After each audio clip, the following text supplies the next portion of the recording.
Now at 6, Joplin police investigate the cause of an early morning fire. Plus, Katy Days kicks off in Parsons, Kansas today with their annual Katy Days parade, and how a local donkey rescue looks to raise awareness and help children with autism. The 4 states' most watched news starts now. Joplin police say security video shows someone setting fire to a home in the Byers and Murphy neighborhood this morning. This is KOAM News at 6. I'm Dow Quick. Fire crews were dispatched just before 3 a.m. to 1101 South Jackson in Joplin. They found that single-story house fully engulfed in flames. It was brought under control pretty quickly. No one was found inside, but firefighters did rescue a kitten. Investigators found the fire suspicious, and now they have video that apparently shows a man lighting that fire, they say. After more than a decade in the making, the National Bio and Agro-Defense Facility is officially complete at Kansas State University. The facility is going to help protect the nation's agriculture, farmers, and citizens against the potential impact of serious animal diseases. Federal and local officials cut the ribbon today at that new facility in Manhattan. The city was chosen for the facility in 2009. Officials say the state-of-the-art facility is the first of its kind. It's focused on advanced animal disease research and protecting U.S. livestock and our food supply. The research that's going to be done here is, in fact, critically important to protect American agriculture. This is a monumental day for our entire state. This $1.25 billion lab, the only one of its kind in the country, will put us on the front lines of making the entire country and the world safer, healthier, and more resilient. The facility replaces a 68-year-old facility in New York. It's going to employ around 400 people and is expected to generate an economic return of more than $3.5 billion in its first 20 years. Chloe Arroyo joins us now with our first look at the weather. Yeah, if you've been sniffling recently, I've got 3 words for you. Grass, hickory, and mulberry are the ones to blame as of right now. 8.9 out of 12 and 8.8 out of 12. So pretty substantial amounts of pollen going on in the air, and we also have warmer temperatures to accompany that, hanging around in the upper 70s, lower 80s. Miami at 89, Joplin sitting at 79 degrees as it stands. So we're still feeling pretty warm as we're heading into those evening hours. Now, coming up here in a bit, we're going to talk about the beautiful weekend that we have ahead of us, as well as the isolated showers into next week. I'll have the timeline for that, as well as these hot temperatures. They're going to continue, so if you enjoy them, good news, they will persist. I'll have all those details coming up here in just a bit. Chloe, see you soon.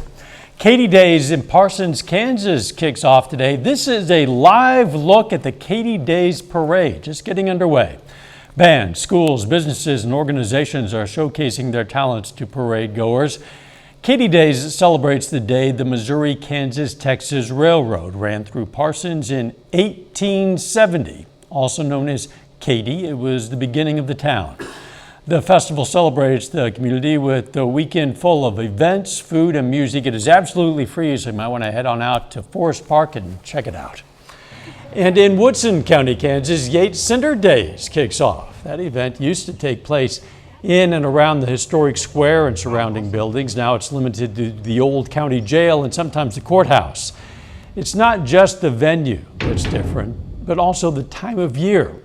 Festival used to take place earlier in May, but the weather over the years has pushed the event later. It features live music, inflatables, kids' games, a parade, shopping, and food vendors. We want you to know that everyone's welcome. It is an alumni event, so there will be lots of people here visiting family and friends and classmates. But we also have people from everywhere come and enjoy our historic town square, the quaint setting, and then all the cool stuff that happens. Yates Center Days kicks off today, runs through Monday. A liberal Missouri donkey rescue is raising awareness about the role the animals can play in helping people with autism. KOAM Shagun Bamadeli has more. T&D's Donkey Rescue organized an event titled Families Autism Day at the Rescue to promote awareness about autism, and donkeys. It's a great way to introduce donkeys and folks with autism, and we get some games going. We're serving some hot dogs, but it really gets the donkeys out there, for people with special needs. Coley says donkeys help with managing anxiety. Donkeys are actually so smart and so amazing. They actually can slow your heart rate down, bring your anxiety levels down. They're very calm. They don't react like, other equine can do, like horses. Easter Seals is an organization that helps adults with autism. A representative says the donkeys have helped their patients interact with others. Our individuals have tactile issues, and so it's nice that they can touch an animal like this. Many of our individuals do not like to be touched, so it's good that they have an opportunity to touch something that's living on their own terms. McMim says she is happy to see the interaction between adults with autism and the donkeys. Just that they're living, and it's something they can interact with without fear. There's no apprehension. I haven't seen any apprehension in any of our individuals.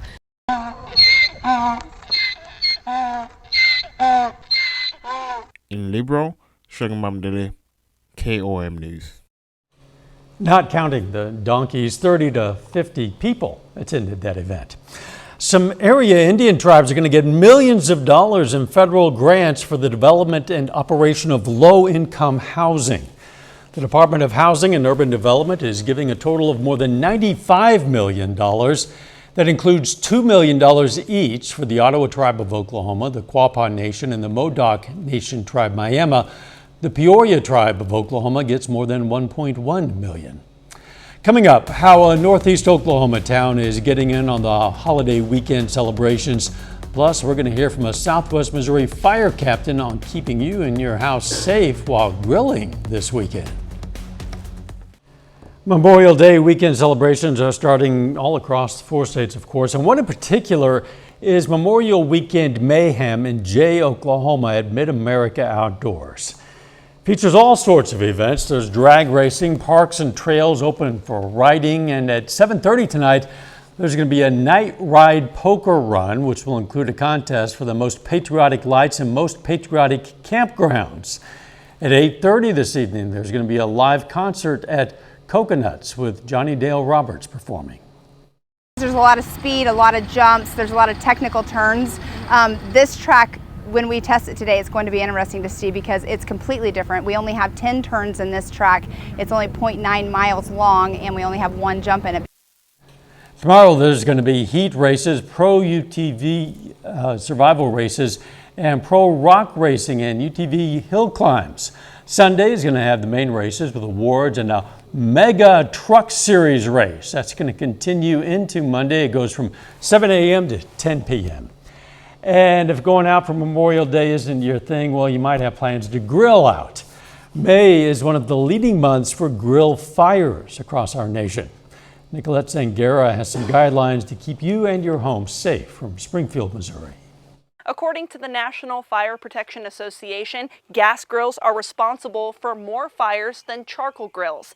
The most important thing to remember when working with propane is to keep the lid open when you start the grill. If you keep the lid closed, that could lead to a small explosion, which becomes a large safety hazard. Additionally, cleaning your grill is important in case a fire does occur. Fat and grease are great fuel for fires. You just want to make sure you're routinely cleaning your grill and also emptying out the grease traps, anything like that. Ideally, if you can clean your grill after each use, that'll definitely make sure you don't get an excess buildup of grease or fat. Keep an extinguisher nearby in case a fire starts. You'd rather have a spoiled steak than your home on fire. Immediately call 911 and move everyone away from the fire or anything that could catch fire. It's recommended to keep your grill at least 3 feet from the deck railings and your home, including the eaves. Some other tips to be aware of: if your grill uses propane, check your line for leaks. You can get a soapy water solution and apply it to the line. If you see bubbles, and that could mean a leak. Plus, start your grill safely and don't rush it. If your gas grill doesn't start in 10 seconds or the flame goes out, wait 5 minutes before trying again.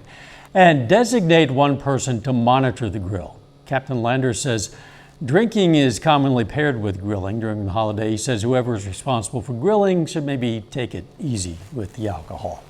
A little bit later, the Columbus boys baseball team looks to make it to the state championship against Santa Fe Trail. Despite those allergies, it's a beautiful weekend ahead. I'll have all the details coming up next.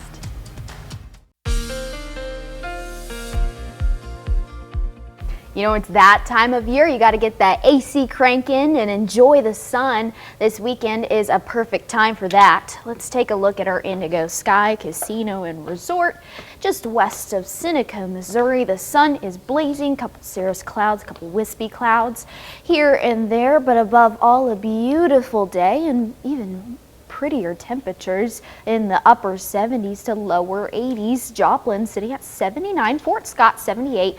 Yates Center, you're currently at 81 degrees. So we're heading into the evening hours and the majority of us are still in the 80s. So we're going to hang around in the warmer temperatures as we get into the evening, later evening hours. But once that sun goes down, the temperatures will go down as well along with that. Temperatures this weekend are going to rise up into the upper 70s on Saturday, lower 80s. We'll top out at 80 degrees. On Sunday, we'll have a couple more clouds here and there heading into Sunday, but that sun will still be peeking through. So you have those outdoor plans, get some sun, get that vitamin D.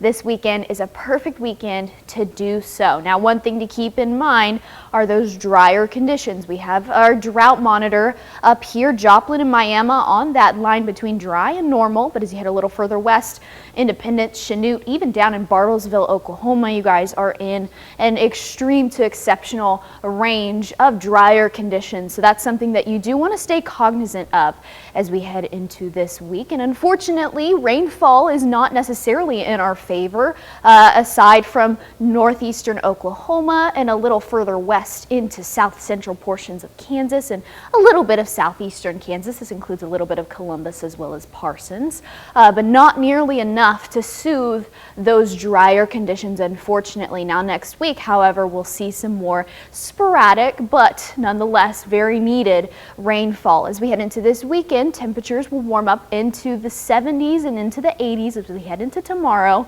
Have a slight easterly wind along with that, and then we'll cool down after we top out into the mid to upper 70s. Tomorrow we'll cool down into the 50s as you wake up Sunday morning. Sunday afternoon we'll reach up into the 80s. We'll have a couple more clouds here and there by the time you get into the afternoon and evening hours. We'll increase slowly but surely on that cloud coverage as we head into Monday afternoon. Now, hanging on into tonight, we'll see temperatures dip down into the mid to lower 50s. We'll wake up early in the morning into the mid 50s, 55 by the time we get to 7 a.m. and then 70 degrees by the time we get to 10 a.m. So we'll warm up pretty quickly, a good 15 degrees in the span of a few hours, so pretty quickly. So here's a look at our 7 days of warmer temperatures. We'll be in the mid to even upper 80s by the time we get to the end of this week, 88 by Friday. But one thing to keep in mind, isolated, very, very isolated chances for rain pretty much Monday on. We'll see some off and on showers. And as you say, much of the area in desperate need of whatever rain we can get, so we'll be welcoming that for sure. For sure, we'll take what we can get. Chloe, thanks. Still ahead, many local teams are competing in state baseball championships this week, and the Columbus Titans are in the Class 3A state semifinals for the second straight year. We're going to have the highlights from today's game next in sports.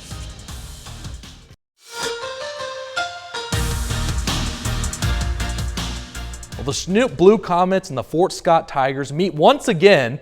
This time the two teams square off in the Class 4A state semifinals. The winner of this one moves on to the state championship game. Well, the stakes are high and we have a shocker, or maybe not. This is why they play the games, folks. Chanute Blue Comets, who come into the Class 4A state playoffs as the number 8 seed, the lowest seed in the tournament, by the way, knocks off the number 4 seeded Fort Scott Tigers 1-0. So that means Chanute will move on for a chance to play for the state championship for the first time in program history. So in that state championship game, the Chanute Blue Comets are currently preparing to play against the McPherson Bullpups in that title game. So far, this game is just getting underway. Shortly in Salina tonight, So we'll have the final score and go over the details from that game tonight at 10. Well, the Columbus Titans are back in the Kansas State 3A Baseball Championship Tournament. The Titans came up short in last year's state title game. They looked to get the job done this year. Starting things off in the semifinals, the Titans meet up with Santa Fe Trail. First inning, Cole Ungehauer fights this one off to right field. Landon Midget will come in to score. Titans strike first with 3 runs in the first. So to the third now, up 4-0. Caden Cox pulls this one down the third base line, just out of reach. Midget will score easily. Cox cruises in there for the double. Next batter up, Jack Valila. He delivers a base hit into left field and add another. Columbus jumps out to a 6-run lead after 3. Same score in the 5th. Seth Stover at the plate. And he finds the gap into left center. And this ball will get down and bounce around outfielders. Stover runs all the way around the bases, turns on the Jets, and has a walk-off inside the park grand slam. Columbus ends this one early, beating the Chargers 10-0 in 5 innings. So now we have a rematch for the state title championship game from a year ago. The Titans will take on the Wichita Collegiate Spartans, looking to win their first state championship. First pitch from that one will begin shortly. We'll have the highlights from that game and that state championship one from tonight at 10. The Humboldt Cubs lost to Wichita Collegiate in the semifinals earlier this afternoon. The Cubs are right back at it. They are playing in Salina against the Santa Fe Chargers for third place in the Kansas 3A state tournament. That game is currently in the 7th inning. Humboldt is down 9-1, bearing a major comeback. The Cubs will finish in 4th place in state.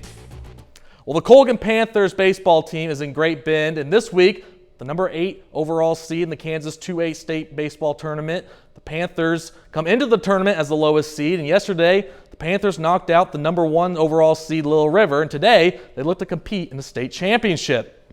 Starting off the state semifinals, Colgan has to win in order to get there, and they do just that. Panthers shut down the Onega Buffaloes 10-0. So Colgan knocked out the number 1 seed and the number 4 seed in the tournament. So the Panthers are moving on to the state championship game, going in against the Marion Warriors. Start time for that game is a little delayed. So the first pitch is just getting underway with a 6:30 start time. And we'll go over the final score and details from that game here tonight at 10. It's always great to see lots of local teams in state championships. So man, that is the case this year for sure. Yeah, absolutely. Sports team is having their hands full. It's great to see. We'll be right back. Here's a look at what's coming up on KOAM News at 9 on Fox 14. We're going to check out more of the fun going on at Katy Days in Parsons, Kansas, plus a birthday celebration in Carthage for a woman who has now lived for a century. Those stories, a lot more, of course. It's all coming up tonight. KOAM News at 9 on Fox 14. And Chloe, the weather looking beautiful. Looking magnificent this weekend. I completely agree. Get those plans out for this weekend, but also make sure that you're aware that we'll see some rain pretty much every single day, or at least that chance. It'll be very isolated, though. A bit of rain would certainly be welcome for sure. Brock, final sports note. Colgan, Columbus, and Chanute all playing for state title games tonight. So we'll see if at least all 3 can maybe bring home the title. Wouldn't that be sweet? We'll find out tonight, I guess. Thanks for joining us. We're going to leave you with a live image of folks enjoying the nice weather at the Katy Days in Parsons, Kansas. See you right back here at 10. Let's make it a great evening.